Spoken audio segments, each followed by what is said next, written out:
it's not going to be the end. This is just round one.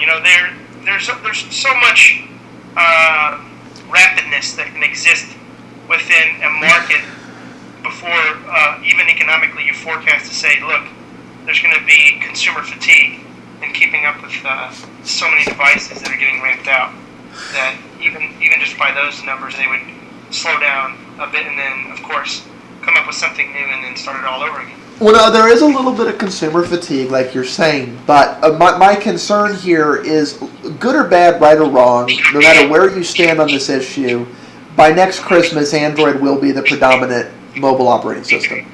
It is. I mean, on phones. I mean, I think it's already.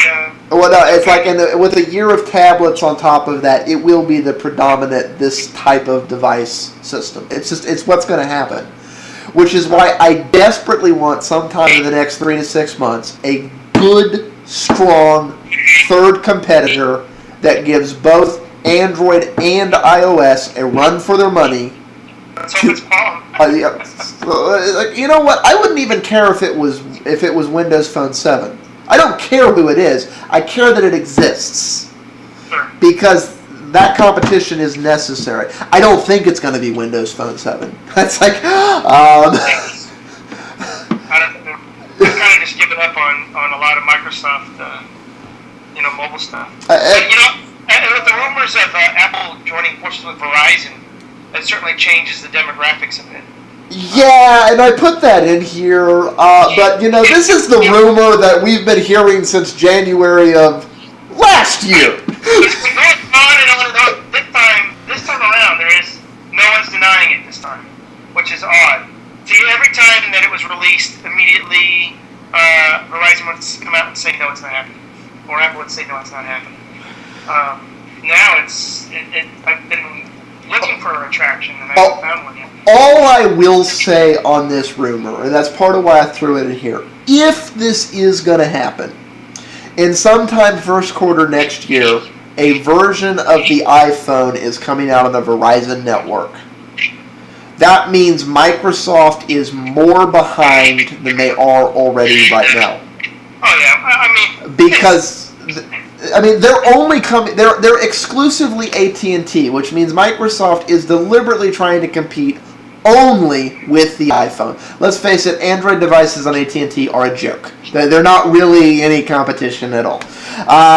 Which means if Microsoft does that, and then the very next quarter, it's, okay, the iPhone's everywhere now, and Android's everywhere, and Windows is only on this one carrier that everybody hates now because of all the iPhone woes and the fact that they're shooting Android in the foot. I mean, really, talk about shooting your platform in the foot when it needs to be hitting the ground running. That's like... I can't believe they're launching with the amount of lack of features in the product when this is a very mature...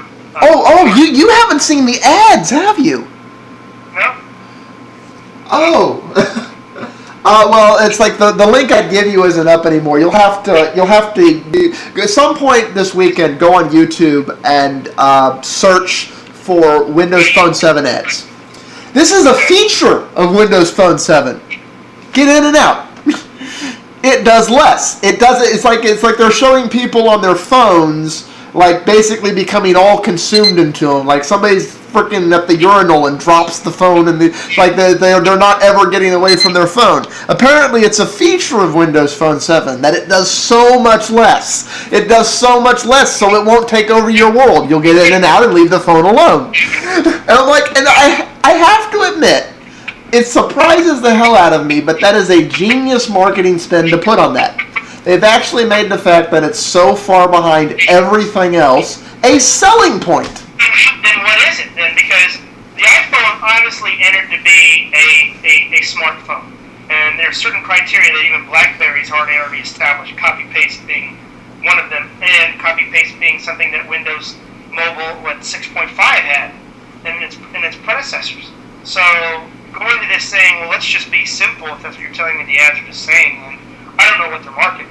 I mean, it might be fine, and they're trying to spin it off, but the market's very mature, and if I guess Windows is saying... I can tell you exactly who they're going after from these commercials. They're going after the people Apple usually goes after. Usually Apple's going after the grandmas of the world who just want to click a button and don't really want to get into anything. And to those people, smartphones are intimidating. Because they do a lot of stuff. They're like, this thing has more functions than my universal remote that I can't figure out. I don't want it. And I think that's who Microsoft is going after with Phone 7. Based on the ads that we've seen, that I still don't believe were, it's like supposedly they were accidentally leaked. I think that was viral marketing. It's supposed, I think that's who they're going after. They're going after these people who smartphones in general are intimidating to, and they don't like the fact that these devices do more things than their whole home entertainment center, and they just want to push a button and, go back to how phones used to be. And that's not necessarily a bad niche to go after. But if you want to go after that, you don't do it just on the AT&T network. You don't. It's like you go after that niche. On that note, Microsoft. I don't know if I don't know if we want to go into it here with our time constraints, and I already went into it in the Linux show. But you probably want to take a look at this. No. I'm watching one of their ads, and it's got Office. Sorry, I don't buy that. Then they're not marketing simple. Facebook, Internet Explorer, Word, Outlook, PowerPoint, Excel, and Microsoft OneNote. I'm sorry. You're watching a different ad than I've seen then. Yeah, I'm sorry. Then this is no. No, we're just copy and paste it. If you're going to put your Office Suite applications in there, you need copy and paste if you're putting the Office Suite on there. I didn't forgive Apple for not having copy and paste. I'm definitely not forgiving Microsoft. I'm sorry. Nope. Next, please. Oh, it's like, I think I put it in here. What is the... did I put it in here? It's like 10 problems that... No, I didn't.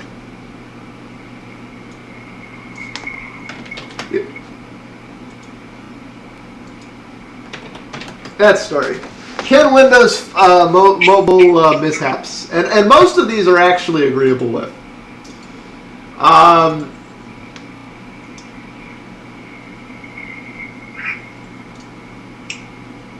It's like the problem one, the no multitasking, which is what we're bashing on. If they're going after the grandmas of the world, that's not necessarily a problem, but yeah. The partnerships, I will buy 100%. Because, they're only going after Samsungs and Life Good. That's the only two people making Windows 7 devices right now. And not only are they not going after Motorola, although there's some hints that might change, but they're actually suing Motorola over Android. Okay, here's another commercial. There's Xbox Live stuff on here. This is not for grandma. Oh, that actually gets into the other thing. This is what you're getting into. I haven't seen these other set of ads yet. I guess I need to see them. The one set of ads are like I'm saying, in and out. Your phone doesn't need to take over your life. The other set of ads are apparently the one you're looking at. There's like a divide here. Pick a path and go with it, damn it. It's like the other thing Microsoft is being bundled over here, at least by this article, is they're saying they shouldn't be focusing on consumers. Microsoft's a corporate company. They should be going after the BlackBerry. They should be going after the BlackBerry market with Windows Phone 7 and trying to get the corporate customers that are Microsoft's bread and butter, which isn't necessarily a bad point. Obviously there's people barking on Flash, but I'm not going to get into that because iOS doesn't do that either. That's my favorite platform, hands down on that. With the exception of maybe your favorite platform, WebOS. The carrier thing we were talking about is the other thing they're being bashed on as the Motorola thing. Like I said, they're doing this half Apple, half Microsoft thing. It's like to me, you're right. It should be a corporate deal, and like when I first saw like their old commercials, where it's like this demonstration stuff, I was like, what are they doing? I mean, this is not what existing mobile or Windows Mobile users expect. And well, and to be honest, that corporate little group right now has some lost sheep because as of late, BlackBerry has been trying to turn into an iPhone. And it doesn't do it very well. And some of those people didn't want BlackBerry to become an iPhone, so they kind of want a device in that league now. See, and I agree. I'm not a big iPhone fan. Obviously, to me, it just... people can flame me all they want. I own 3 other AT&T phones and they never drop calls, but yet the iPhone does. My wife's iPhone 4, my mother-in-law has an AT&T phone. No drop calls except for my wife's iPhone 4.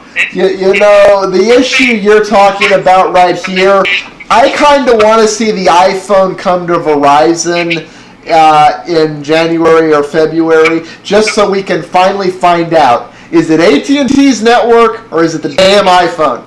Well, I can just tell you, I have, like I said, my mother has an AT&T phone.